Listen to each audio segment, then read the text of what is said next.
मागील 2 वर्ष बेपत्ता असलेल्या कुडाळ तालुक्यातील चेंडवण येथील सिद्धिविनायक बिलवडकर यांना कुडाळमध्ये लाथाबुक्क्यांनी बेदम मारहाण करण्यात आली। यातच त्यांचा मृत्यू झाला।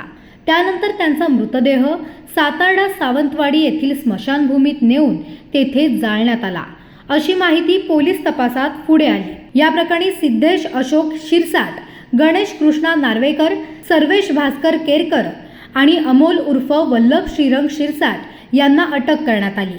त्यांचा या गुन्ह्यात सहभाग निष्पन्न झाला असून आज चारही आरोपींना न्यायालयीन कोठडी 28 एप्रिल 2025 पर्यंत सुनावण्यात आली आहे। तसेच आरोपींना फाशीची शिक्षा व्हावी अशी मागणी कुटुंबियांकडून करण्यात येत आहे। विनायक या झालो तेव्हा त्या टायमात मी नाही होतंय, माझे मिस्टर वारले त्यामुळे मी इथे नाही राहायचे, मी माझ्या माहेरी राहायचे।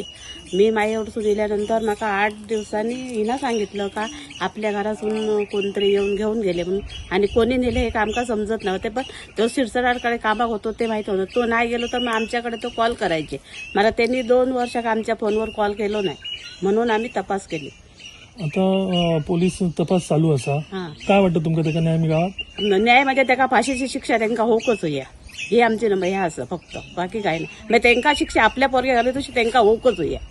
बिडवलकर प्रकरण काय आहे आणि आताची कुठपर्यंत तपास आलाय पोलिस, तुमच्याकडे काय माहिती आहे? मार्च 2023 मध्ये सिद्धिविनायक अंकुश बिडवलकर गुढीपाडव्याच्या 4-5 दिवसानंतर त्याला याच घरामधनं सिद्धेश शिरसाट व त्याच्यासोबतचे आता अटक केलेले 3 आरोपी, त्या 4 आरोपींनी त्याला उचलून घेऊन गेले होते। त्याला कुडाळमध्ये घेऊन गेल्यानंतर त्या ठिकाणी त्याची मारहाण करण्यात आली। त्या मारहाणीमध्ये त्याचा मृत्यू झाला। मृत्यू झाल्यानंतर त्याची डेड बॉडी त्यांनी सातार्डा या गावात नेऊन स्मशानभूमीवर जाळली व त्याचे अवशेष, राहिलेले अवशेष हे त्यांनी तेरेखोल नदीमध्ये विसर्जित केले। हे त्यांनी आता कबूल केलेले आहे। सिद्धिविनायक बिडवलकर जो होता त्याचे वडील लहानपणीच वाढलेले आहेत। त्याची आई 2022 मध्येच वाढलेली होती आणि त्याची मुकबधीर मावशी आहे, त्याची आई पण मुकबधीर होती। त्याला अन्य जवळचे कोणीही नातेवाईक नाही, त्यामुळे हे प्रकरण बाहेर पडण्यासाठी फार उशीर लागला। पण ह्याच्यामधला जो मुख्य आरोपी आहे सिद्धेश शिरसाट, याच्याकडे सिद्धिविनायक बिडवलकर हा मागच्या 6 ते 7 वर्षापासून कामाला होता।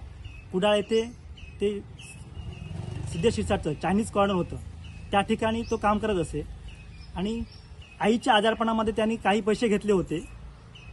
ते पैसे परत करण्याचा त्यांनी तगारा लावला होता। ते पैसे तो परत करू न शकल्यामुळे त्याला येऊन या ठिकाणी उचलून घेऊन गेले। उचलून घेऊन गेल्यानंतर त्याचा मग पुढील प्रमाणे त्याला मारहाण करण्यात आली, त्याचा मृत्यू झाला, त्याच्यानंतर बॉडी त्याची डिस्पोज करण्यात आली।